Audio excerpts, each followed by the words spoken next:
mbokk yi jërë ngeen jëf ci ànd bu rafet bi ngeen wéy di ànd ak la référence Alfayda FM 90 point am nañu mbégte del su ci kàttanu borom bi ni ñu ko baaxoo saa su nekk ci waxtu wi lee dégtal leen seen émission lang gi doon jotaay bi ñuy seq ak kon ñi nga xamante ne ñooy yëngatu ci wàllum politique ak tolluwaayu réew mi ci kuréel gu ñu mën di bokk. Alaaji Ibrahima Gueye moo féete ci wàllug machine beeg réalisation bi tey jile kon ñi am gan muy wuyu Abdoulaye Diop nekk kon co-gère départemental ci coordination ba maa ngi lay nuyu si Abdoulaye. auzu billaahi mina sheytaani rajiim bismillaahi rahmaani rahiim gannaaw ma sant yàlla jul ci Seydina Muhammad sallallaahu alayhi wa sallam maa ngi sant samay ñaari waajur di sant mboolem kilifa diine El Hadj Malick Sy si Ahmadou Bamba Mbacké Mabou Kounta Ndiassane Abdoulaye Niass ak sama budu Mawlana Cheikh Ibrahima Niass sëñ Assane maa ngi lay fay.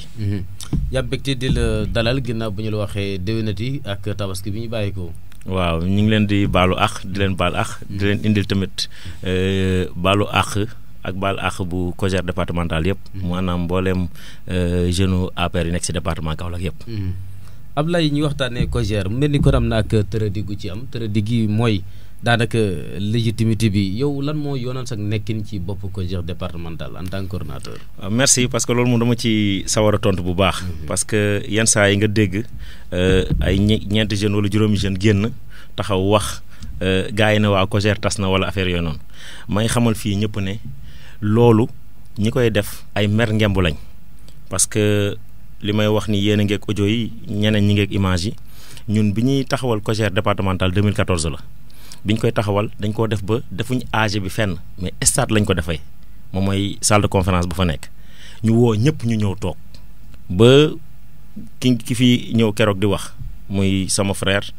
Yigo Sène donc moom ci boppam ma nga fa woon man bi ñu may fal man donc. Commune bu nekk délégué ay kii parce que commune bu nekk dañ ko laajoon sax 5 am na ñoo xam sax indi nañ 7 10 ñu ñëw ñoom ñëpp ñu nekk ci biir salle bi mais ñoom bi ñu toogee ñëpp waxtaan ñëpp commune yëpp expliqué ñu ne ñun très sérieusement suñu sañoon poste coordonnateur bi du doon sax par vote parce que am na koo xamante ne nekk na fi boobu ba léegi boobu tegaguñ dara boobu co-gère amagul mais man daanaka presque man maa doon def lépp maa doon convoqué réunion yi man maa doon def lépp ñu ne loolu nañ ñoo ko dénk yow Abdoulaye Diop parce que xam nañ ne mën nga ko te ñëpp d'accord nañ ci bi ñu waxee loolu ñeenti jeunes jóg ne ñoom non ñoom d'accorduñ ci mais gars yi ne leen mais kon nañ leen passer au vote parce que ñun consensus lañ wax su loolu mënta am te loolu règle la ça c'est la règle donc ñu ne comme loolu noonu la demee kon léegi yéen ñëw leen ñu voté ñu ne non ñoom duñ voté génn ñoom ñeent mais ñoom ñeent ñooñu suñ génnee ba tey ñoom ñeent ñoom ñooy continuer di wax ñun ñu continuer defar suñ bureau départemental commune par commune biñ ko defee continuer def suñuy activité ñooñu doon ay mer ngemb mais à chaque fois li ñu seetlu moom mooy ne comme si ñoom dañoo doon ñoo xamante ne peut-être xol bu bon moom moo leen topp parce que à chaque fois suñu gisee nit ki kat mi ngi bëgg avancer ñu ne non xaaral ñu def sortie pour yàq mais dama ne loolu doon na loo xamante ne lu ñaaw la lu ñaaw a ñaaw te dama koy wax fii nii te may expliquer ne kii taxaw à côté ne man nangam laa mais ñooñu dañ leen di laaj fan lañ leen fale ak naka lañ leen fale amul kenn koo xamante ne mën na fi taxaw ne co-gère def na fi assemblée générale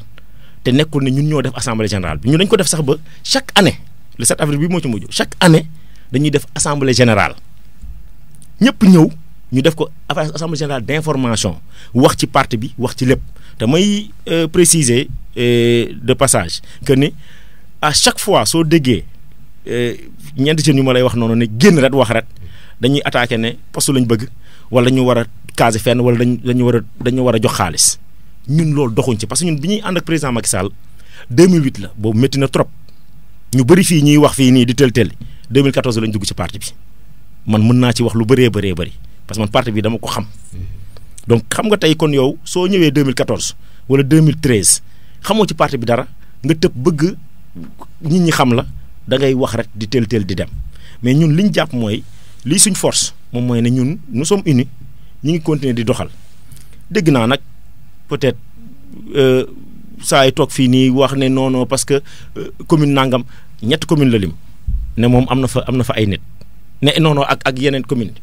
te ñetti communes yooyu dama koy préciser parce que li may wax ni askan wi ñu ngi may dégg mu ne Thiomby ne Alexandre tudd fa benn turu chrétien parce que mu dafa yaakaar na xëy ne Alexandre chrétien la mu tudd benn turu chrétien nii rek Thiomby coordonnateur bi Bala Ndaw la tudd Bale Ndaw donc kooku séeréer la de bon teint mu ne waat Lat Mengue parce que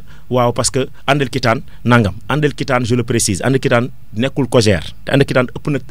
45 ans li mu am Andel Kitaan daf ko def ba moom bi muy ànd docteur Macoumba bi mu ñëwee ci parti bi sax yàggul moom d'ailleurs Andel Kitaan mais moom bi muy ànd docteur Macoumba dafa créer JOM mooy jeunesse ouverte à Macoumba kon kooku noo ko mën a boolee ci ne Cogère Lat Mengue ki ko dirigé Ablaye Sène la tudd moom mooy coordinateur bi foofu li may wax nii fekkee ne amut man tijji leen antenne bi parce que sànq wax naa la ko nee naa la man je préfère ñu tijji antenne bi waa département bi wax mu expliqué ne waat Kër Socé xaw ma lan Tafa Ba am na 45 ans foofu Samba Ba moom mooy coordinateur bi te maire bi moo ko yebal li may wax nii yëpp ay maire ñoom ñoo yebaloon jour boobu ñun tëbuñu tëb rek ne dañuy def assemblée générale de pour fal Cogère teg Cogère de maire yi 14 communes yëpp ñoom ñoo yónnee seeni ndaw ñu ñëw dajaloo ci benn salle biñ ñëwee man ñu tànn ma kon tey su amee ay maire ngemb yu tëb di wax à gauche à droite man dama naan lii bon seen xol à chaque fois day gën a continuer di bon seen xol parce que man dama jàpp ne ndaw da nga war a am beneen vision boo xamante ne moom nga taxawee li indi coow li yëpp lenn kese la mooy président de la république daf ma recevoir ñoom ñu tëb ne président daf leen war a recevoir kon kay loolu mooy wane ne kon ñoom ils ne sont pas légitimes ils ne sont pas légaux xam nga ci tënk rek laa wax loolu noonu rek te dafa am yeneen yu jiitu loolu sax parce que damay fàttali loo xamante ne man légitimité toogu ma fi sax pour wax dara man au contraire dama fi toog tey pour wax leen ne leen nañ ñëw ñu liggéey parce que ñun ñu ngi liggéey ñoom fekkee ne fi ñu toog lañ toog rek chaque jour kaas poste nangam te mënuñ am dara wax dëgg yàlla war nañ xoolaat seen doxalin te ñoom bëri wuñ soo leen compté ba compté yow point de presse bi ñu def man dama ne man Abdoulaye Diop tey su ma amul lu ma naqari ci parti bi salle laay duy ba mu fees man mobilisé naa fi plus de 1200 jeunes ay yoonu suñu assemblée générale bi passé mobilisé plus de 1500 jeunes CEDEPS en direct lañ ko defoon Alfayda donc loolu noonu yëpp ñun suñ koy def man su ma demoon tey ba am lu ma naqari mais soo taxawee ngeen doon suñu leen compté matoo leen sax 10 personnes nga taxaw naan après da ngay saaga wala da ngay xasse loolu sax ñoom dañuy gën a ridicule te may préciser ne encore Yigo Sène mi fi toogoon fii Yigo Sène bokkul sax Cogère Kahone xam man Kahone 2008 ba léegi maa ngi fa lañ ma affecté ci lycée bi def naa fa 10 ans ren te maa ngi ci parti bi aussi xam naa parti bu baax ki yor APR Kahone Badara Mbaye la tudd dem leen ngeen laaj ko Yigo Sène fekkee ne moom voté na mës na voté Kahone élection législative yi passé la parce que élection locale yi dañ koo jël dugaloon ko ci liste yi Badara Mbaye mu ngi may dégg ne dañuy ñëw comme ça déposer ko préfecture ñoom bi ñu ñëwee préfet bi fi nekkoon daf ne leen Yigo mi mënta bokk parce que Kaolack la inscrire Kaolack commune li may wax nii fekkee ne du dëgg moom mën na ma porter plainte fekkee ne moom di ngi voté waat Kahone de kon transfert bi mu ko defee yàggul kon kooku naka la mën a taxawee ne moom di woote ay Kahone ak yooyu man Kaolack dama ko gëm Kaolack commune parce que fii laa juddoo fii laa màggee fii laa yaroo donc nit fa nga dëkk keroog yéen sax seen biir question yi xaw ngeen ko kepp parce que nit ki ak nu mu mënti mel man su ma ñàkkoon sax la ma ñàkk noonu damay taxaw wane ne man damaa ñàkk mais bul mbuboo leneen bëgg a wane leneen man li may wax mooy ñoom à chaque fois président suy tànn man lay tànn suy waxal man lay waxal je donne des preuves bi ñuy def vacances citoyennes Mame Mbaye Niang nekk ministre de la jeunesse CRJ bi fii nii ñoom seen mandat jeex président daf ne Mame Mbaye Niang soo demee Kaolack comme ñoom seen CRJ bi jeex na OL Ablaye Diop nga waxtaan ak moom ministre bi woo ma dem bureau toog waxtaan ak moom ñu expliquer ci lu bëri ma ne ko loolu mën nañ ko organiser te incha allah opposition pouvoir société civile ñëpp naa leen dajale ci benn salle mu ne ma loolu est-ce que mën na nekk ma ne ko wallaahi mën naa ko li may wax ni waa PDS yi ñu ngi may dégg karimis yi ñu ngi may dégg société civile ñu ngi may dégg ñoom ñëpp man maa leen dajale ci benn salle jour boobu ministre bi ñu mobiliser ko plus de 3000 jeunes 3000 jeunes yooyu noonu PDS dañoo mobiliser ñeneen ak ñeneen ñëpp mobiliser loolu man maa ko réussir te Sénégal musut am te ministre bi mu rendre compte président def na ko loolu musta am Sénégal te loolu sama loxo bii la jaar loolu légitimité mënut a romb lu ëpp loolu beneen bi moom mooy bi élection législative yi nii ñëwee ñoom ñoo ñëpp li may wax nii ñëpp a ngi may dégg ñoom ñu ngi may dégg ñoom ñëpp dañoo jël dem defari ay casier dajale ko dem yóbbu yeggul sax présidence man damaa toog ba président yónni nit kooku ñëw laaj ma samay papier ma dem defarlu man jour bu may retiré man sama casier judiciaire damaa dem ba jub tribunal seen leen fa ñoom ñu bëri ma am ku ma yónni ne ko dama nga li may wax ne ñoom ñu ngi may dégg de kooku na dem jëlali ma kooku bi ñu Ablaye Diop mu koy jël ñoom ñëpp dañu doon xoolante di waxante ma récupéré dem yóbbu liste baa ngi nii ñëpp a ngi may dégg yow Assane yow liiral mi ngi nii Abdoulaye Diop numéro 41 mi ngi nii professeur mi ngi nii léegi président ci 14 millions de sénégalais mu tànn ci 150 man jël ma ci man en tant que ndaw en tant que coordonnateur COJER départemental bu Kaolack dugal ma ci liste yi xanaa boobu bii kay lañ waroon gën a kaas ñu toog a di tey président di tànn ci affaire parrainage bi mu tànn 18 jeunes au niveau national. daañu dikk ci côté boobu mais ab laay ba tey si wàllu légitimité bi yaa ngi wax kon ay mbir yu bari yoo xam ne dox na ci sa digganteeg président mais justement ñu waxtaanee COJER bi ak kuréel gi maanaam structure bi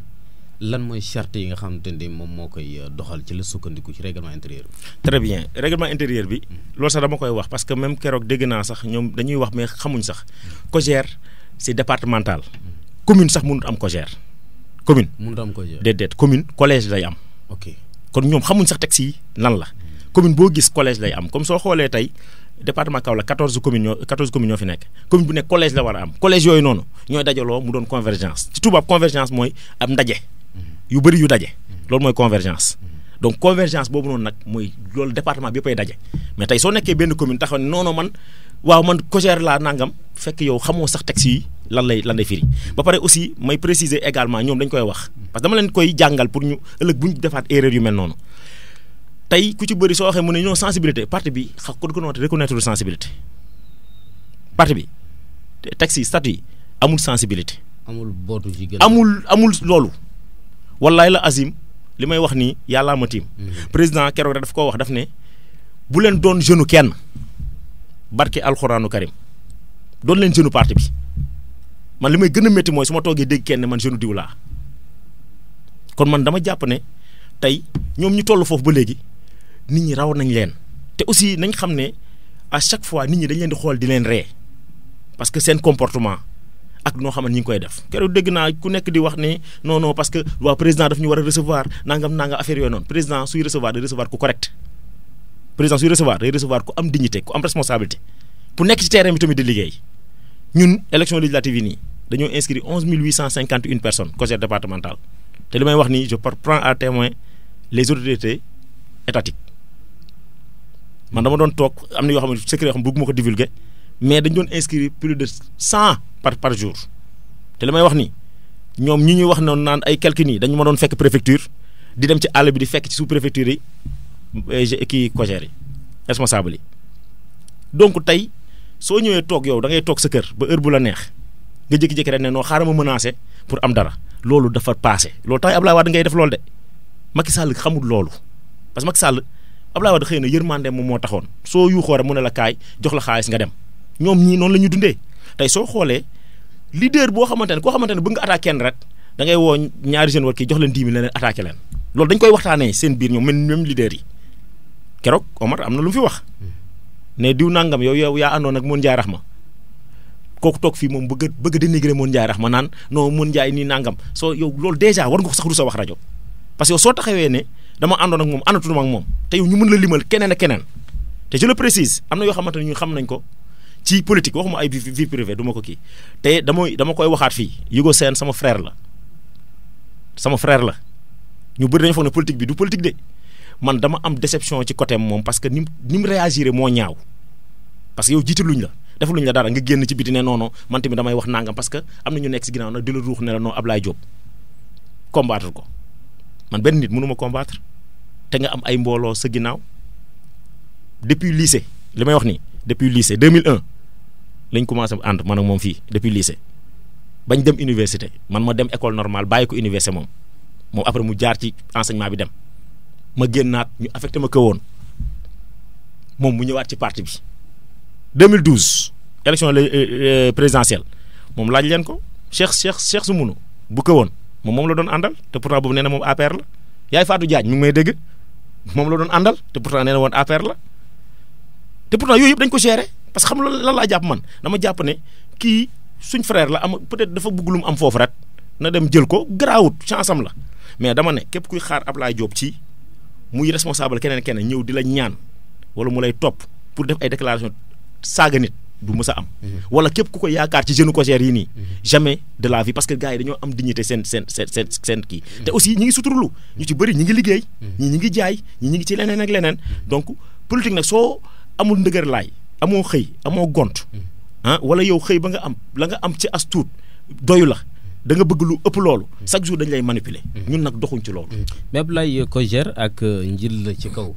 Thérèse Faye Diouf daanaka lépp loo xamante ni kon moom lay baaxee ci wàllu ndimbal wala boog ci wàllu kàddu feneen la koy jaarale fu dul ci yow. loolu tamit ñoom dañuy wax lu leen neex parce que déjà yow seen déclaration parce que man li may wax nii dafa am ay firnde ñoom seen déclaration ñoom ñoo taxaw ne Thérèse yëgul leen faalewu leen après nga ñëw taxawaat ne non non Thérèse man si man lay jaarale loolu c'est contradictoire nit ñi xam nga tamit dañu am xel yow soo ñëwee taxaw ne Thérèse lépp lu muy def ci man la koy jaarale ba pare ëlbatiku waat ne Thérèse faalewuñu teguñu fenn ba pare ne waat président yow dañu war a recevoir soo ñu recevoirul ñun nii la ñu taxawee ñu ngi leen di xaar xam nga ñoom fukki ñoo ko wax. ñu ngi leen di xaar xam nga parrainage bi maa ngi nii danañ ci ñëw léegi. mais fiche yi nii fiche yaa ngi gis nii fiche yi ñu remplir nii ñu ngi nii dama ko indi preuve à l'appui mi ngi nii ay fiche yu ñu remplir signé ko yu baax en bonne et due forme léegi ñoom la moo tax ñëwuñ xajamal li xam nga kon fekkee ne yow da ngay tëb di wax rek ne yow da ngay menacer pour ñu woo la ci ruq da ngay nax sa bopp parce que ère boobu noonu lañ weesu jeune da ngay gëm sa bopp nga fexee dem liggéeyi xool ci looy jàpp. man dama koy wax même ci jeune COJER yi mais Abdoulaye Diop amul dara man maa ngi ni yoruma dara la moo tax man ñu jiital ma te su ma bëggoon tey su ma neexoon balaa 23h ma dajale 1500 jeunes léegi te yoruma dara. mais xam nga la moo tax parce que damay toog tenir leen langage de vérité xamee wuñ ma njubati xamee wuñ ma ay dem dóor maatu fii séddoo man xaw ma loolu dañ ko def ba COJER lu muy am sax du jaar sa sama loxo ñoom laa koy jox ne leen téye leen su dee parfois li ñuy séddoo sax dama naan leen man bu leen ma ci boole parce que man je suis fonctionnaire alhamdulilah fonctionnaire laa ren 10 ans laa nekk fonction publique yàlla dafa def macha allah ma teel a liggéey loolu nag da ngay am indépendance muy doo dépendre ci kenn mais fekkee ne yow li nga bëgg a dundalee sa njaboot wala li nga bëgg a jëndee ay yére li nga bëgg yow lépp da nga ko bëgg a wékk ci dem ci nit mu may la ko kooku fu mu la jaarloo fa ngay jaar donc loolu politique boobu lañ weesu parce que président Macky Sall lenn moo tax ñu àndoon ak moom depuis 2008 dafa gëm boppam mais biñ toogee président Abdoulaye ne ko delloo ma li ma la dénkoon muy assemblée jox ko assemblée kese de mairie Fatick ak lépp la jël delloo ko jàpp si yàlla dem xuus mais fan la mujj tey président de la république la tey fekkoon ne dafa wax lu ñaaw wala mu def fa lu ñaaw tey du mu ñemee xool waa PDS yi de la même manière ñun dañu copier ci loolu man li may sóor à chaque fois di ko wax booy COJER ñoom ñu koy sóor moom mooy ne fexe leen ba su ëllëgee soo leen fii ak 20 ans waat wala 10 ans bu leen romb mu ko ñu ne cëm mi ngi ne te loolu bëri na fi am na politiciens yoo xamante ne lañ doon bañ ratee seen politique ca ba ñuy xale la parce que boobu dañ leen doon defloo yoo xamante ne soo doonee mag sa soo romee dañ naan mi ngi nii mais gëmul dara de am na fi li may wax ni ñi may déglu xam nañ bu baax soo waxee dañ naan la kii du référence de bu ko topp parce que loolu dañ ko raté dès le bas âge donc nit doon xale te rew te am jom am fulla am fayda ba pare aussi nga jéem préserver sa dignité bul dugg fii génn fii comme weñ yow soo ñëwee fii ne diw laa nangam laa àndal kooku day dem ba xam ne yow tekki woo dara nga jógee fa demaat feneen di dóor martu soo ñëwee taxaw ne non parce que waaw sensibilité nangam te yow na ma baal parce que moo njaara xam bi muy taxawal JUR mooy jeunesse am boobu noonu nekk ci mouvement bi moom bu dee moom la àndal mu waroon na fa toog foofu jour boobu man keroog man maa nga fa en tant que coordonnateur conseil départemental moom nekku fa soo taxawee ne non parce que man dañ may invité nangam yow soo melee ni nga war a mel nga toog mën a toog doon responsable ne non ñii dañ may invité ñii duñ ma invité parfois déedéet fekkee ne yow man nga li nga doon kay chaque jour dañ lay invité bu dee yow lañ reconnaître nangam man damay wax à chaque fois ne politique de sommet ñoom war nañ ko bàyyi loolu c'est révolu loolu jeex na fi nga dem yéeg jóg Dakar dugg bureau bu nekk non man maay coordonnateur COJER kii yëkkati benn 50 000 kii yëkkati benn 25 000 jox la nga dajaloo soo ñëwee tëdd sa néeg jënd say ginaar lekk ko yow kese te yow soo génnaatee 4 personnes yi ngay àndal ñu lay saaga yow ça je le dis ici je le répète ñu lay saaga loolu la moo ko jar xaalis jar na loolu wala yow foo taxaw ñu ne la waaye pusal fii parce que yow gëmoo dara teew nga ne ñooñu ngay àndal man de Abdoulaye Diop loolu dala guma man li may wax mooy nañ delloo si xel yi gis nga tey poste su ko yàlla bindee sa jëbi fii day am tey mënoo taxaw ni jeunesse politique région de Kaolack ñan ñoo ci gën a sonn sooy lim doo bàyyi benn jeune COJER te pourtant musuñ taxaw kaas naan ay poste wala dara doo déet ñun xam na lañ gëm nañ liggéeyal président Macky Sall yaa ngi ma gis ak samay fiches yi nii léegi nii xam fan laa jógee damaa ñëw xëppoo ndox rek ñëw ci rajo bi Gandiaye laa demoon formé ji maire Pape Songe moom ma bëggoon ñu formel ko pour parrainage bi barki démb Caajaay laa jógee directeur de cabinet président maître yu moom laa doon formel foofu ay jeunes am mais lan laa ci am aw ma ci dara mais président Macky Sall moo ma ko jaral suñu amee ay mbuujaa mbuuj yu toog fii nii doon quelques personnes ba pare bëgg a sonal nit ñi ci ay wax les mêmes personnes chaque jour ñoom ñooy génn ñoom ñoo saaga keroog ñoom ñoo génn attaqué Diène Farba Sarr saaga ko barkaati démb ñoom ñoo génnoon ci Awa Gueye keroog ñoom ñoo génnoon ci diw nangam keroog ñoom ñoo génnoon ci diw nangam tey ñoo génn ci kii mais su yàggee ñoo leen di jàppee ay mer ngeen bu baaxul parce que loolu day tax nga def loo warta def wala nga wax loo warta wax te da nga koy regretter après parce que ñoom li ñu def noonu suñu yaakaar ne président da leen recevoir billaahi nax nañ seen bopp. mais justement su wàllu ko audience bi mais du ci COJER peut-être parrainage bi la. loolu tamit dégg naa ko xam nga parfois gis nga ki ñaan baaxul man nan lañ ma tànnee te loolu je précise président moom moo jël bigam ak fayam tànn 18 jeunes région de Kaolack yëpp Abdoulaye Diop rek la ci tànn mais loolu sant yàlla la war a doon ñoom au contraire xam nga la ñu waroon def génn ne ñun kat wax dëgg yàlla ñun ñoo meroon génn COJER est-ce que comprendre ne dañu taxawal suñu benn kuréel pour peut-être gàllankoor Abdoulaye Diop waaye li président def de ñun rafetlu nañ ko gis nga loolu suñ ko defoon tey xëy na lu ñu amuloon ci Abdoulaye Diop sax mën na am ñu am ko nit kuy xalaat moo tax quoi loolu su amoon sax région de Kaolack yëpp man rek lañ ci tànn te noonu la ko def Ziguinchor kenn rek la fa tànn dégg nga yeneen région ñoom ñu wax dégg ko kenn wax parce que président waxuma la ay kii de mais président moom moo am loo xamante ne kenn amu ko moom mooy nommé ay civil ak ay militaire tey day jékki-jékki rek su ko neexoon léegi ni yow fi nga nekk si rajo bi nii mu bind décret léegi ni nommé la ministre léegi moom mu tànn ma non yàlla mën na ko man mu tànn ma pour loo xamante ne coono la sax parce que coono parti bi la ma dugg fu nekk kee dugg fu nekk ma dugg fa wër Sénégal yëpp léegi yow nga taxaw fi ne non parce que waru woon tànn Abdoulaye Diop dama am benn affaire boo xam foog ma nettali ko sax parce que xam naa peut-être am na ñoo xam ñoom gën a xam xisa bi histoire bi nu mu demee dañ ma nettali ne ma Imam Assane daf fi jógee dem États-Unis am ñu mu àndaloon Sénégal bi ñu demee ci immeuble Nations Unies bi moom imam ñu yéegal ko ci kaw a kaw léegi yeneen ñu mu àndaloon ñu bàyyi leen ci étage yu ci digg bi am benn waay bu jógee foofu yéeg ne imam sa gars yi ñu ngi kaas fee nee de mu ne ko lan la mu ne ko ñi nga àndal mu ne ko lan la mu ne ko no gars yi nee nañ da nga war a wàcc yow ñoom fi ñu nekk waruñu yéegal fii yow kese ñoom ñu toog foofu imam ne man nit ku ñuul daf ma jaaxal ñoom mënuñ jéem a lijjanti lu leen yéegal man fi ma nekk man ñoom ñuy lijjanti man lu ma wàccee est-ce que xam nga parce que parfois doo comprendre ñoom man fi ma yegg ñoom nañ jéem a lijjanti yegg fa mais man buñ jéem a fexe ne noonu na Abdoulaye Diop wàccaat ba tolloog ñun loolu nag mooy kiñaante loolu baaxul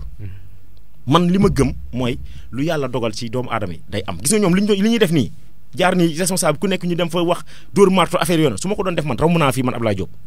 man digg nañ ma ay poste wax ma ay mbir billaahi wallaahi taalaahi ma bañ ko te ba tey maa ngi Kaolack te su ma neexoon ma jël loolu noonu heure bi kon maa ngi dawal 4x4 tabax naa sama kër ba mu pare def naa nangam mais est-ce que su ko nit ñi yëgee danaa mën a taxaw jàkkaarloog ñoom man dama bëgg mbedd Kaolack yi fépp fu ma jaar mën a siggi ba léegi Jakarta laay jël romb fu nekk wax ak ñëpp te benn mbir dafa am nit looy am di ko dundalee sa njaboot na lew te dama gëm ne Kaolack man ci ñu koy jiite ji ëllëg man ci laay bokk yow waxtaan nañ ci léegi avant ñu dugg ci studio bi dama ko gëm man fii ak 10 ans 15 ans man loolu laa gëm mais soo gëmee loolu mënoo gëm loolu pare di def naka su dul noonu ñoom mën nañ loolu mais man mënuma ko ñoom mën nañ loolu mais man ñi may àndal samay xarit ak ñi nekk COJER ñëpp mënuñ loolu parce que nit ki yow sa personnalité yaa koy forger sa bopp mais fekkee ne yow foo waxee ñu ne cam soo génnee ñi saaga la ñii di la xas yow amatoo dara ci kaw suuf parce que loolu yow ak bàyyi may yéen a yam parce que ni ñuy traité bëy bi noonu lañ lay traité xëy na yow da ngay dox nii rek di lekk di naan di sol ay yére te ñoom mënuñ sol yére mais dara différencié wu leen parce que fu ñu la bëggee sànni wala ñu wax lu ñaaw dañ la koy wax loolu nag la nit war a moytu très sérieusement man day wax dëgg yàlla ba léegi maa ngi APR boobu ba léegi kenn dégguma ci ay dugg fii ànd ak kii tey suba nga ànd ak kee wala nga génn attaque kii et cetera te pourtant man maa gënoon mën parce que man maa leen jiite ñoom ñëpp ñoom ñoo mer génn mais man maa leen jiite ñoom ñëpp man maa ko waroon gën a mën a def mais defuma ko man daal li ma leen di wax nañ delloo ci seen xel te xam ne am nañ avenir politique bu ñu war a gérer ëllëg képp koo xam ne dafa leen woo leen wax naa la ay def leen nii nañ leen defuñ loolu tey man damay rus sax su ma déggee benn jeune bu doon réclamer loolu après ëlbatiku waat ne man maa àndoon ak diw antuma toog moom man léegi jeune président la xool loolu nu mu garaawee kon ça veut dire que yow nekkoo woon jeune président yow jeune diw nga woon c'est grave te li may wax nii ñoom ñëpp mën nañ ko seede de depuis bu ñu nekkee opposition laa ne la man du ma jeune kenn man Abdoulaye Diop philosophie boobu laa dawal ba fi ma toog nii man du ma jeune responsable laa ci parti bi responsable dañu ëppale xaalis rek mais ñoom li ñu yor suñ ko yoroon ñun kon Kaolack kon tey ay leader la ñuy wax. te ñaata nit ñoo nekk ci COJER bi. am ligne boobu noonu am personnalité boobu noonu mais dañoo yoragul xaalis mais nañ muñ. yàlla su la joxagul da ngay muñ sinon soo xëccoo sax ba yàlla jox la ko sax far da ngay yàqule parce que ñoom ñi ngi xëccu ay noonu nangam di jël di wax wax yi ñuy wax yëpp toj la ñuy wax. tey su leen président su leen recevoir tey léegi kon ñoom 10 ñooñu lay jël ñoom ñooy jeune Kaolack 10 personnes kon ñoom rek ñooy dem. te suñ demee foofu noonu sax la ngay xëcc sax da nga ko du mënati te président instant yi dafa am ci leneen lu mu nekk yow président taxaw ne man damaa soxla parrainage yow nga naan ko ay recevoir mais liggéeyal ci terrain bi soo liggéeyee lu mat soo ko tegee ci table bi loolu day am man da xaw ma président la moo tax à chaque fois mu may tànn xëy na li may nekk ci terrain bi la man ñëpp xam nañ ma ci loolu ñëpp xam nañ ne waa COJER yëpp noonu la ñuy def département bi yëpp fii may waxe yow ni ñoom ñëpp ku ci nekk yaa ngi dem taxawu sa maire jàppale ko man ñun consigne boobu lañ joxe bi ñuy def réunion ku nekk demal jàppale sa maire parrainage bi mat mais loolu mooy liggéey bi. daañu dëkk ci loolu justement wàllug liggéey bi ni ñu ko waxee bu fekkente ne yaay coordonnateur légitime bu COJER lan nga jot a jëmmal ci wàllug liggéey ngir kuréel gi doon loo xamante ni liggéeyam am na fu mu jëlee affaire am na fu mu ko yóbbu. bëri na parce que tey dama lay jox ay exemple rek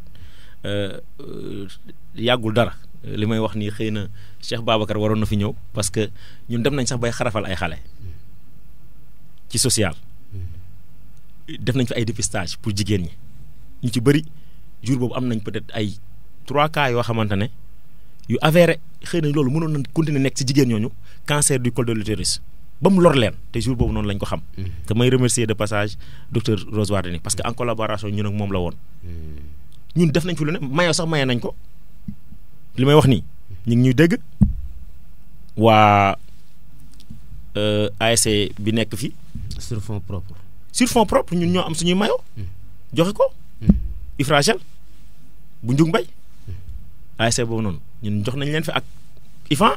bi ñuy dem di représenter Kaolack ci phase nationale yi ku ci nekk ñu jox la jeu de mayo et cetera COJER def na lu bëri am na yu bëri yoo xamante ne social yoo xam ne dañ koy gérer sax ci biir bëri na mais ñun liñ jàpp li ci ëpp solo mooy social boobu am na solo parce que président lañ ko liggéeyal mais képp koo xamante ne yaa ngi wax président nag su noonu wala parti bi ñun ngay dégg ñu génn défendre parti bi mais fekkee ne yow da ngaa mer ngemb génn te à chaque fois soo waxee rek moom mooy nañ ma jox yow xooloo yow loo mën a dolli président loolu fan la réew mi jëm yow ban jeunesse ngay waxal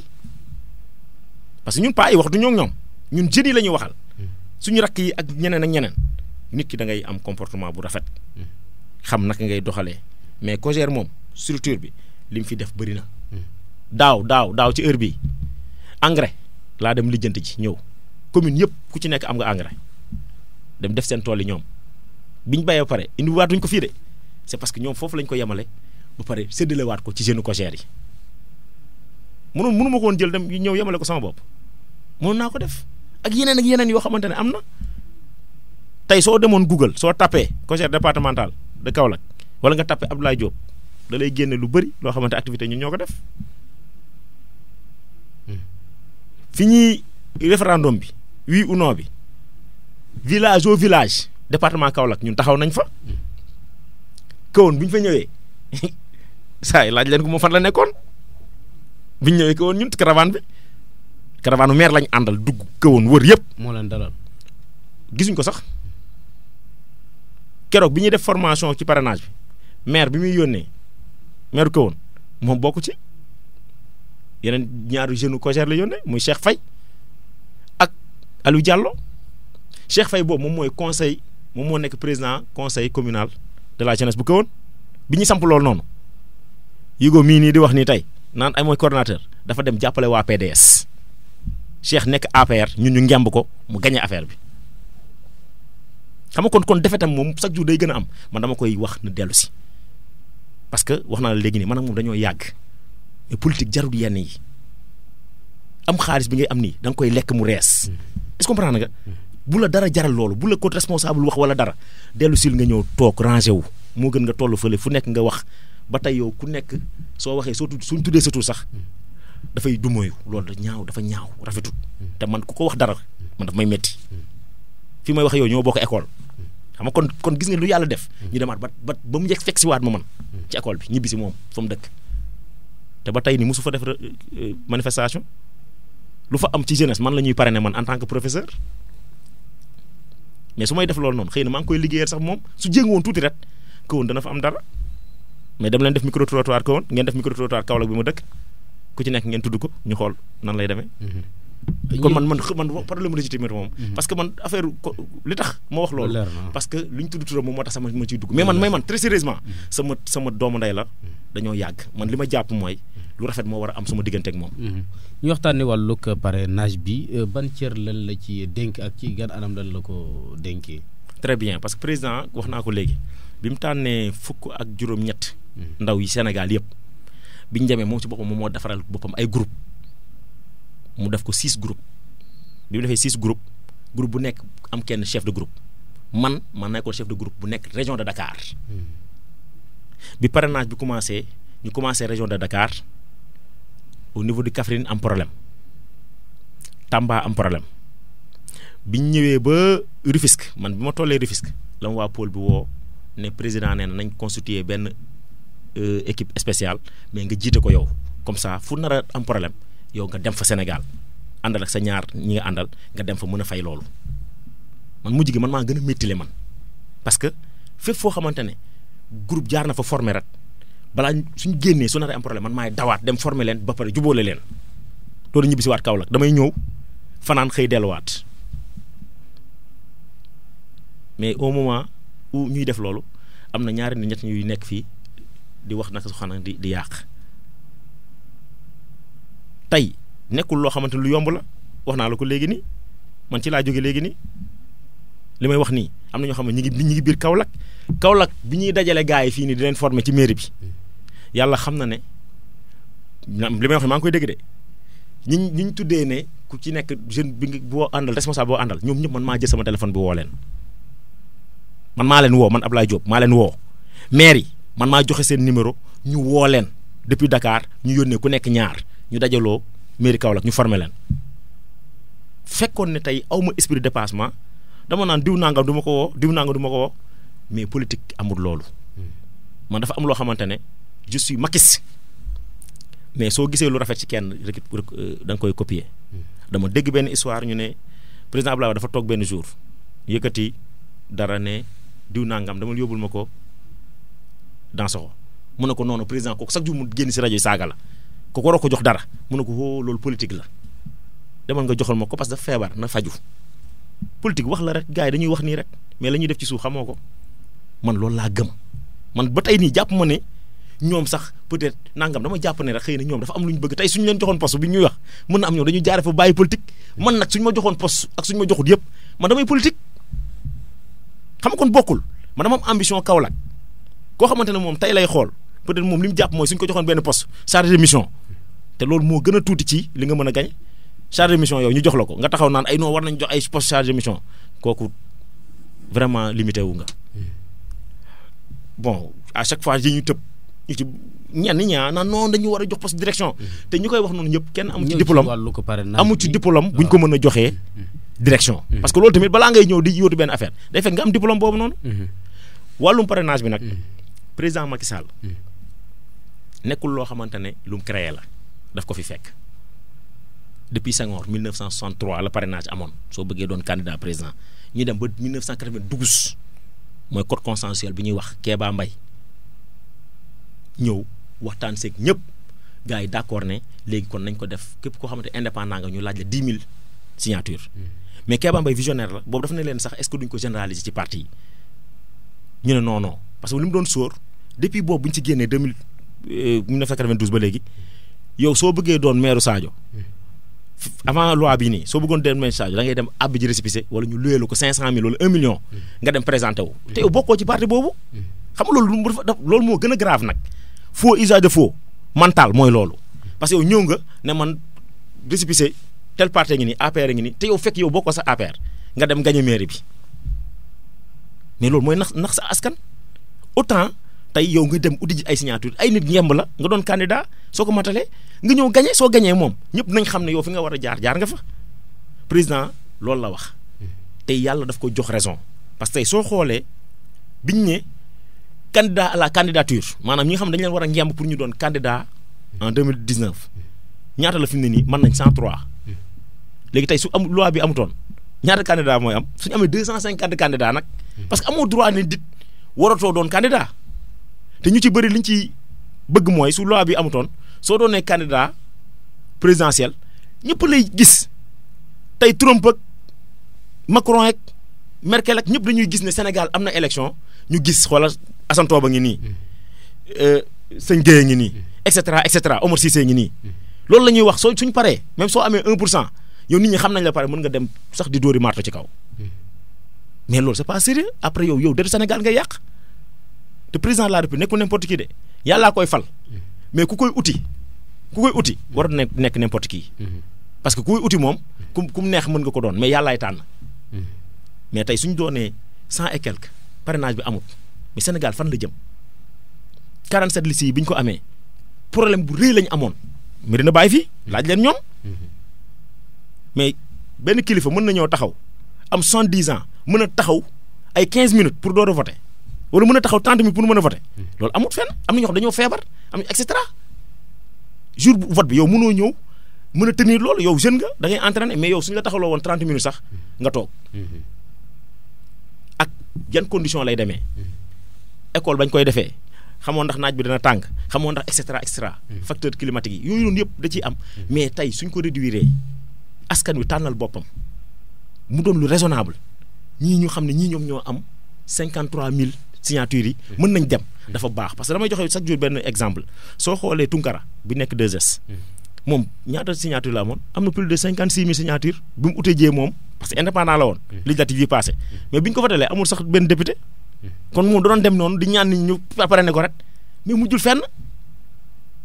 kooku suñu waxaatoon léegi nii bàyyi nii affaire bi sans loi bi Tunkara day ñëwaat présenté wu parce que pour moom émission bi muy def gars yi bëgg nañ ko et cetera keneen ak keneen noonu mi ngi mel ni yow nii rek fi mu ne nii yow ikoon ngay Kaolack yow Assane Top.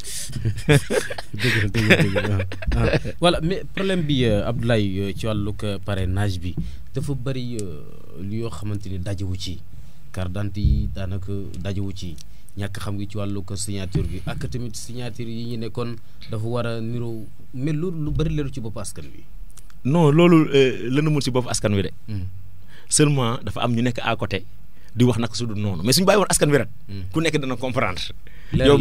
mi ngi nii ma tagal non parce que man du ma xëy na dugg ci yenn détails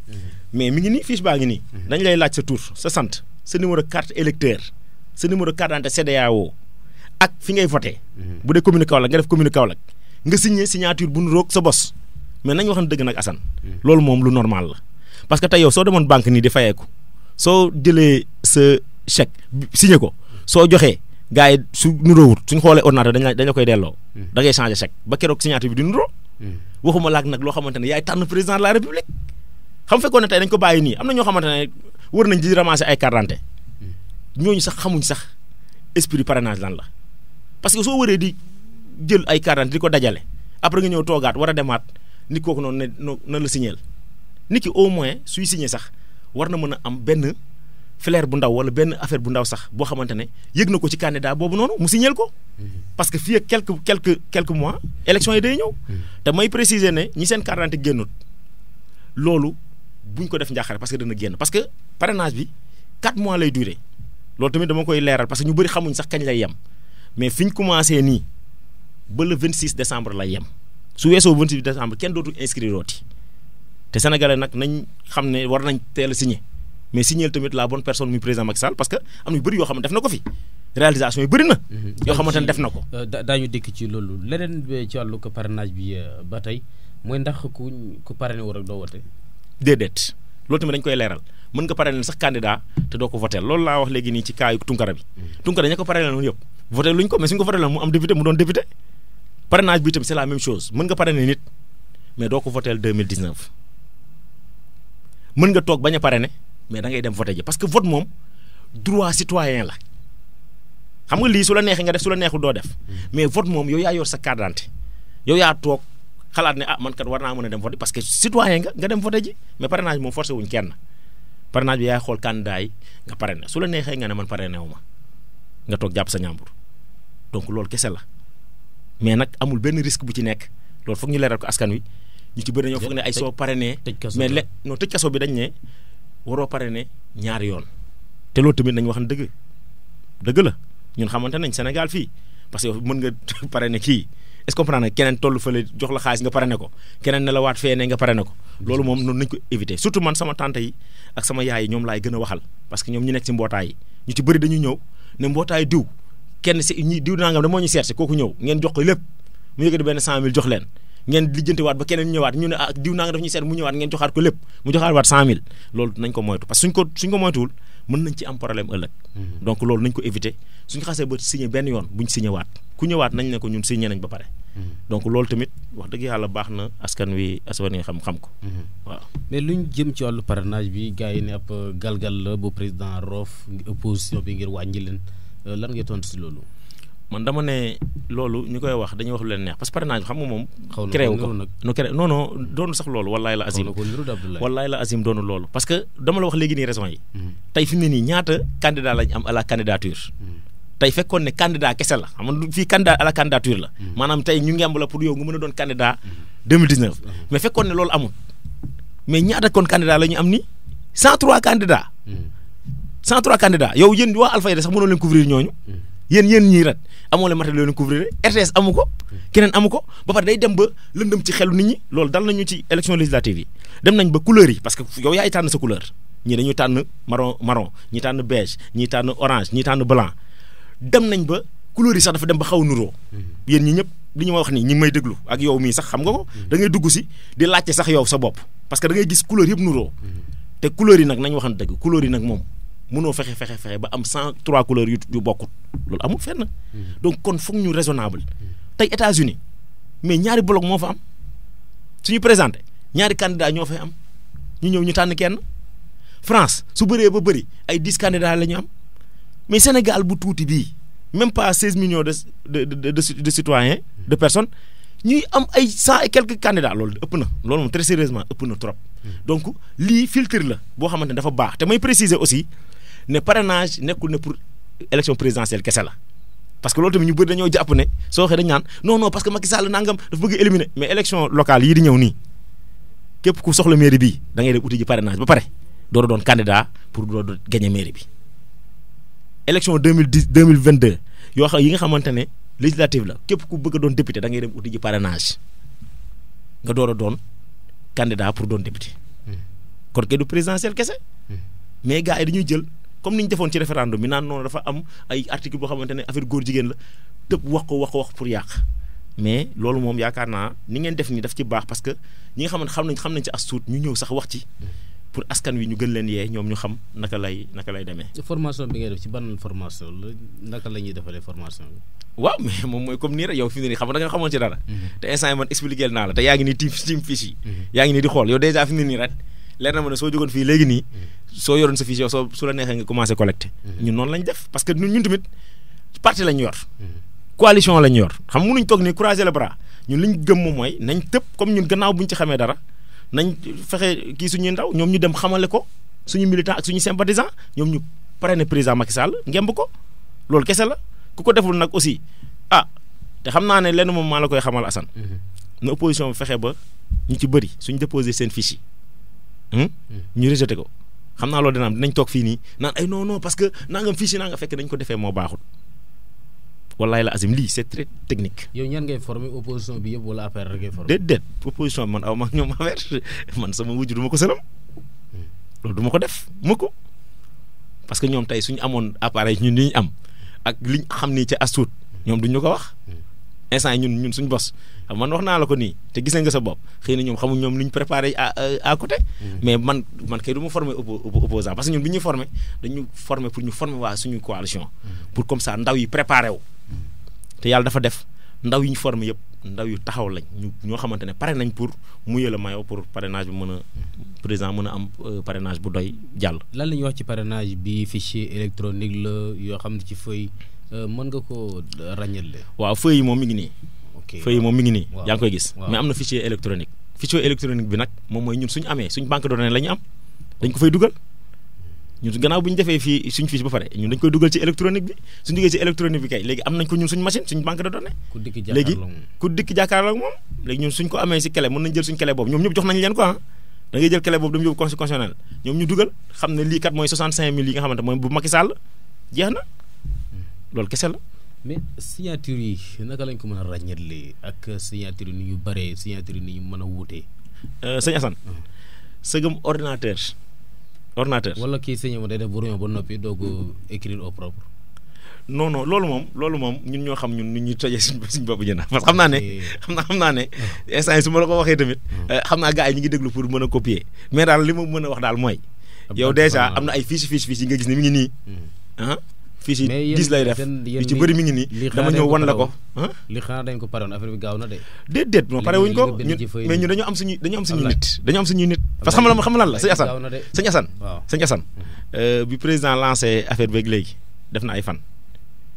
te ñun li ñu gëm moom mooy ñun tooguñu woon di nelaw moom laa la doon wax léegi c'est-à-dire ndaw parti da ngay pare mais fekkee ne yow da nga toog fii nii di xaar kenn ku la jox wala nga door a jóg ba fii nii ñun amuñ ñaar dërëm mais booy côté yëpp a jóg di def li te man dama jàpp ne lii mooy liggéey bi mais affaire bi du wax. kese. yoo xam nga li ma ci jaaxal mooy li nga bind nii dafa bari te lu tax rempli lu leen ci kaw nii. Assane lii suñ fiis la jox ma rat. non c'est-à-dire mais ci kaw gis nga président Macky Sall mi ngi noonu. waaw suñ candidat Macky Sall n'est-ce pas. numéro 4 d'électeur. waaw. léegi ñun. fichier bi moom ngeen def fichier électronique boo leen ci yeggee. waaw jox ñu fiche bi rek yow soo bëggee ma parrainé la léegi nii xam naa suñu génnee ma parrainé la.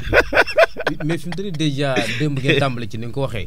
mais est-ce que lii nekkutoon ab dànk fanaanal parce que démb feuille yëpp ngeen remplir ko. déedéet xam nga liggéey bu njaxalaf na wala boog am na mooy li ma la wax ni yow xoolal sama bët yi wala boog dañuy dajale gars yi rek sur le champ. déedéet xoolal sama bët yi yow di nga xam ne kii nelawul di nga xam ne sonn naa parce que fi ne nii te nu ma mel noonu jeune conseiller yëpp noonu la ñuy def instant yi nii responsable APR yëpp ak Benno Bokk Yaakaar yëpp ak ñi nekk mouvance présidentielle yëpp kenn na la watut parce que président moo soxla man pour man loolu mooy politique loolu mooy ànd bu sincère xam nga man tey su ma neexoon mën naa toog ne comme ñeneen ak ñeneen mën nañ toog ne président defaluñu dara ñun suñu yoon nekku ci ñu toog yow déjà yaa ko gisee sa bopp mën nañ toog mais ñun dañuy toog di inscrire ba minuit 1h du matin seeti nit ñi waxtaan ak ñoom parce que loolu moom moo mën a loolu mooy parrainage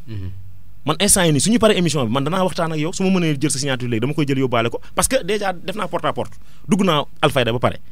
danaa waxtaan ak ñoom Sofeek ñëpp parce que ku ci bëgg a parrainer président kay doo ko fi bàyyi ma wàccaat dem kañ laa koy gisaat balaa may génn fii incha allah même ba directeur naa ko laaj fekkee ne moom parrainer président dama koy jël léegi nii jëlaale signature am demaale ak moom moo tax gisoo ma fiche yi fu may dem damay doxante ak moom loolu la porte à porte kese la waaw.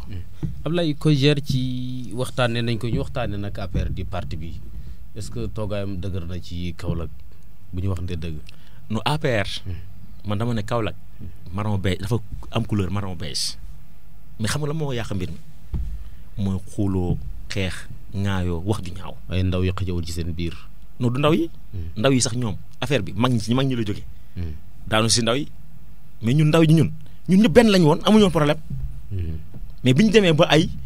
non yow yaay sama jeune kii mooy sama jeune rek la affaire bi commencé di yàqu. parce que ku ci nekk yaa ngi jël nit naan ko non bu la diw jiite parce que man yow man nga àndal bu la kii jiite parce que loolu moom mooy indi problème bi mais ci mag ñi la jóge yow mag ñi mës nga gis ñu dajale mag ñëpp ci benn salle mës sa am te pourtant ñu ndaw ñi réussir nañ ko keroog rek moo mujj mooy bi ñu formé parrainage bi nii booto yow sax nga booto Abdoulaye non man bootuwuma c'est-à-dire dafa am situation nu mu demee parce que loolu mën naa ci wax lu ndaw moom mooy ne man ànduma woon ak benn leader parce que loolu te foog ma wax ñu ni dégg man musuma ànd ak benn leader bu ma duggee APR 2008 ba y a de cela 2 ans musuma ànd ak benn leader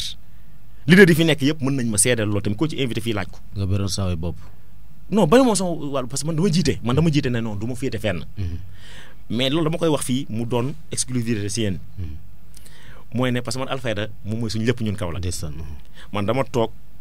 ba madame le premier ministre Aminata Touré ñëw fi. benn manifestation lycée Valdiodio ñu tuddee ko. ñun ñu dem fa gisanteeg moom nuyanteeg moom ne ko ñun sax bëggoon nañ la gis jox la fekk boobu ñun def nañu référendum ba pare def ko document boobu jox nañ ko Aminata Touré jox nañ ko Diène Farba monsieur le ministre Diène Farba Sarr jox nañ ko madame le ministre Mariama Sarr ne leen fexe leen président jot si village par village li ñu fa jaar loolu lañ def boole ko ay photo biñ ko waxee la mu ne kon après balaa may ñibbi ma rencontré bu ñu rencontré ñun waxtaan nañu pare ñu jox ko document bi moom dafa dem bi mu demee ba Dakar parce que li may wax nii rajo laa koy wax de mu woo ma téléphone non man de gis naa ak ni nga mel ak ni nga kiyee ni nga dalee mais bëgg naa très sérieusement dellu si sama dëkk xool naka laay mën a def pour gën a mën a jàppale président Macky Sall ma ne ko loolu ànd naa si parce que loolu rafet la mu tàll ma loxo ne su ma sañoon man ak yow ñu liggéey mais damay wax ñëpp di dégg madame Aminata Touré ay qualité am rek waroon na mën a tax ma ànd ak moom dignité am ak respect bu ko nit ñi jox mënoon a tax ma ànd ak moom te tey président firndeel na ko moom mooy coordonnatrice nationale ci parrainage bi nii ñu bëri nag foog nañ ne sax moom moo ma dugal mais su fekkoon ne moom moo may dugal président kon région de Kaolack dina tànnaat keneen moom yëgul sax bi mu président di tànn yëgu ko sax dafa toog président jox ko liste bi te président loolu wax na ko sama kanam ma dégg moom mu tàllal ma loxo man mii toog nii tey man sama papa mooy sama conseiller numéro 1. macha allah parce que administrateur civil la. moom moo ne ma demal ànd ak Aminata Touré te nga jàppale ko ñi may déglu nag ñëpp xam nañ képp ku ci ne sa papa ne woon demal jaaral fii da nga fay jaar. man su ne woon tey taal bii mi ngi tàkk. dugg fa dama fay dugg. macha allah ñun ñi ñëpp ci tabaski lañ jógee. lan moo tax yontu yàlla Ismaël nangu woon. li nga xamante mais ndigal waajur. man nag ndigal lii tamit man moom laa topp mais jarul sax xóot di dem. mais ñaar daal moo tax parce que ay qualité am ak aussi xam ne mën naa ànd ak moom parce que tamit ku dal la. ak aussi sam papa ndigalu waajur. waaw mais nekkul ne parce que dama dem doon jeune am déedéet man dama doon ko xam damay collaborer moom parce que bu doon loolu la man yàgg naa fi. Kaolack di liggéey di def lépp ànduma kenn mais loolu bokk gis-gis la nekkul ne mais ba ma fa nekkee ba léegi tamit di ànd ak collaborer ak moom kenn dégguma feneen. kenn dégguma tamit ma tëb attaqué keneen. mosoo fee fipp tamit. non fipp mës ta am. très sérieusement loolu mës ta am. waaw ba avant may dugg si nii rek ba may jógee gànjaay ni ci yoon bi moom la may woo. donc man awuma kii parce que man li ma gëm daal. moom mooy nañ fexe ba parti bi jëm kanam affaire bi du problème ay leaders. dañoo war a dépasser loolu. parce que tey ñun ñëpp Macky Sall benn ndaa bi la ñuy sotti kay. mais comment se fait-il que kon nit mën na am poto ndaa kii am paan kii am soo mais nañ xam ne ñun ñëpp ci même ndaa bi la ñuy sotti. mais fekkee ne tey da ngay gis tiraillement yi animosité bi mel ni comme si élection locale lañ nekk man loolu ma gën a jaaxal te fi ni président moo soxla ñun xam la ñu waroon def moom mooy nan la ñuy def booloo gis nga même ku ci amoon koo xamante da nga ko mere sax oo ko ne ko baal ma ak ñu ànd comme man ni ma ko defee léegi man tey ay ñaari ñetti nit 4 jeunes yooyu noonu di kii ma dama leen di ñaan nañ dellu si ñëw toog comprendre ñu liggéey ñun ñëpp ensemble parce que li ñuy def nii ñoom fekkee ne ñoom dañoo yaakaar ne mën nañ yàq virgule loolu mënta nekk parce que parrainage mi ngi daw te ñoom dañoo foog ne suñu menacé nii rek président du genre boobu de soo menacé nii danaan yee booy yi nangam man dama ne ñoom nañ jël saalu si CDEPS ñu feesal ko ba mu fees ak jeune suñ taxawoon def déclaration billaahi ci ngoon gi président recevoir leen ñu président moo gën a am information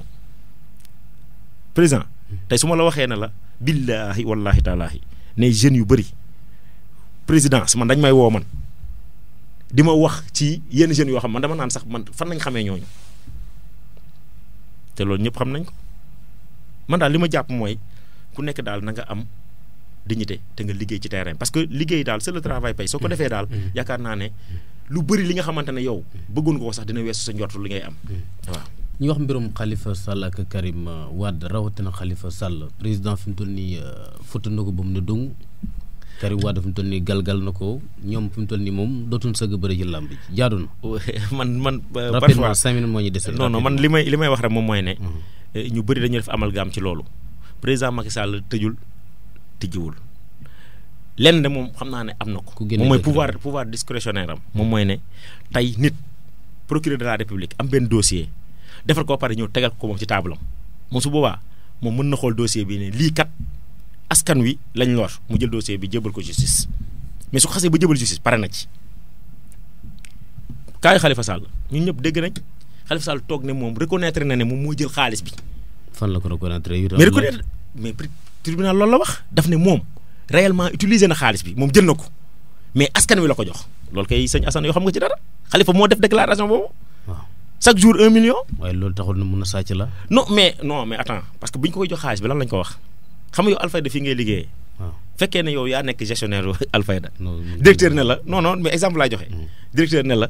jëlal 10 000 bii nga dugalal ma ko fii yow nga jël 10 000 bi maanaam nga waroon ko jëndee ñaari micro yow nga jël 10 000 bi dem jëndee ko ñaari chaise mais directeur su ñëwee da lay wax carrément ne la man santuma la woon lii yow fekkee ne mënoo delloowaat chaise yi nag kii ko da nga jéem a dem lijjanti ji nag ñëw jënd micro ñëw tegal ko parce que moom looloo tax mu joxaloon na ko noonu la demee exactement parce que Khalifa dañ ko jox ne ko lii kat pour ceeb ak diwlin ak dugub la boo xamante ne chaque mois da nga koy jox néew di doole yi Khalifa moom di récupérer xaalis di dugal ci poosam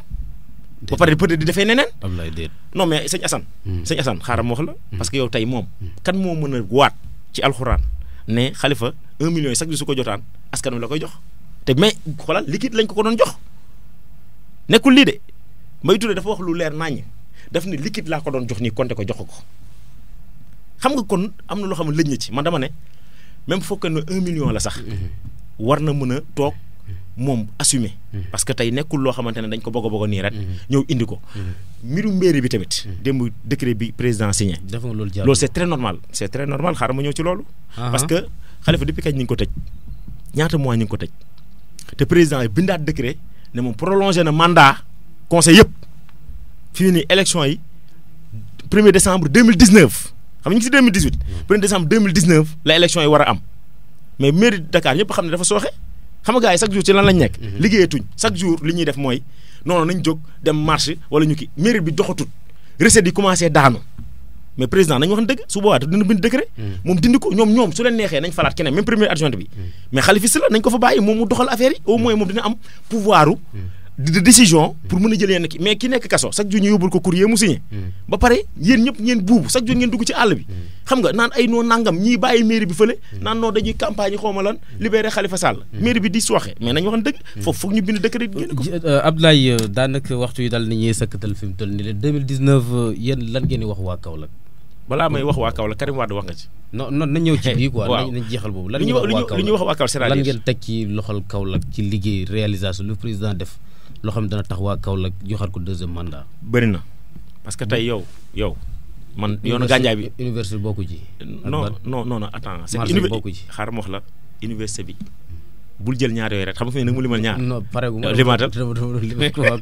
déet limaatal noo ñëwal. léegi man soo limee ñaar. man ma lim 5. léegi wax ma université bi léegi. non université bi c'est-à-dire ñu lu bëri lu ñu xamul moom mooy université dañ ko foog tabax. université du tabax de fekkoon na loolu université privé yi ñi ngi fi te pourtant nekkul tabax leen tey. université xam nga lan la. UFR yeeg léegi yooyu la nga am professeur yu doy. te incha allah dana démarrer octobre bii nii. xanaa loolu tey la université bu ñu tabaxul xanaa tey la am. non mais loolu am na Dakar sax tey jii nii à l'ère du numérique. tey dañuy wax sax université virtuelle yow fi ne su la neexoon tey nga toog fii nii biir Alfayda di jàngi États-Unis non xaaral ma wax la xoolal mais xam nga la moo am solo xam nga la moo am solo moom mooy ne université nekkul tabax kese te ñëpp gis nañ président wax na ci waxaat ci ministre de l'enseignement supérieur non mais loolu Assane xam nga soo leen déplacé débat bi foofu day xaw a ñaaw parce que loolu da ngeen touché sensibilité parce que man mii ngay waxal nii taalibe Baye akkan laa man Baye Niass rek laa gëm mais affaire bi du foofu parce que ñun ñëpp bi ko président tuddee dañoo kontaan est-ce que comprendre nga mais loolu dootul dëñati gis nga tur boobu noonu mënatul dëñ loolu moo ci am solo octobre suñ koy tëjji ne UFR yëpp affaire yooyu nangam suñ koy tijji dañuy wax ne université Sine Saloum El Hadj Ibrahima Niass tijji na seen kii diplôme bu fi ñi di génnee dañ koy bind loolu laa lay wax ne la du tabax. est-ce que comprendre nga. malheureusement. temps bi xoj nañu fi mu doon tàggatoo nga baal ma. waaw bëggoon naa wax nag ci kaayu Karim Wade pour kii sama gars yi waaye waaw mais maa ngi gërëm di sant di gërëm wax dëgg yàlla waa rajo bi yëpp di ci jiital directeur di gërëm tamit ñi nga xam ne ñoom ñu doon déglu di gërëm mbooleem responsable coalition Benno Bokk Yaakaar bu nekk Kaolack région Kaolack département Kaolack commune donc di gërëm également responsable jeunes yi nga xamante ne ñu ngi cogère ñoom ñëpp nekk ci département Kaolack di gërëm ñëpp di waxaat encore une fois ñi mer ngemb nañ dellu si parce que président moom moo soxla di sant di gërëm di leen ñaanal également yàlla na rajo bi gën a jëm kanam parce que ñun suñ tiitar la ñun ñëpp jërëjëf Abdoulaye Diop coordonnateur bu COJER la ñu doon dalal mu nekkoon seen émission langue gi El Hadj Ibrahima Gaye fete woon ci machine beeg réalisation bi ci sottandiku kàddu gi Assane Tom mbokk yi ci déglu bi ñi leen di ñaanal panaanum jàmm